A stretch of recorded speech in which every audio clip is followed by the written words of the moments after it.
Room number 103 आउ ए room भितरे जड़े नाबालिका को दलाल अटक रखी ग्राहकों को खबर दे अपेक्षा करी रहितिला आउ अनैतिक कार्य तांकू जोर जबरदस्ती नियोजित करा जाउथिबा जानिबा परे संपूर्ण भावे भांगी पड़िथिले नाबालिका कांदुथिले एई बेड उपरे बसी आउ भो भो होई कांदिबा भितरे अन्य पाख रूम रे जो माने थिले से माने तांको कांद देखी खबर देइथिले पुलिस को। ये होची सेई बेड जो बेड उपरे नाबालिका जनकू एठी धला बेडशीट पकई कला कारनामा करिबा पाई योजना करिथिला दलाल आउ दलाल को गिरफ करिछि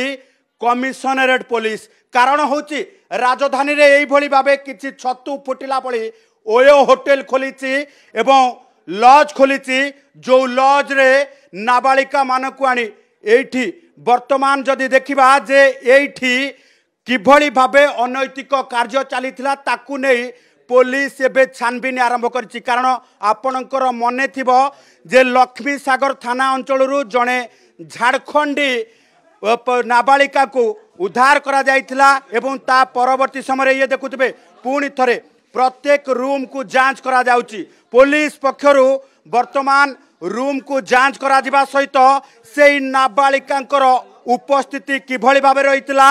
अन्य युवती किभली भाबे आसुतिले एवं किभली भाबे एठी जो रही से अनैतिक कार्य लगा जाउतला से नहीं वर्तमान पुलिस इन्वेस्टिगेशन आरंभ करिछि एवं पुलिस पूरा घटना को जांच करुछि।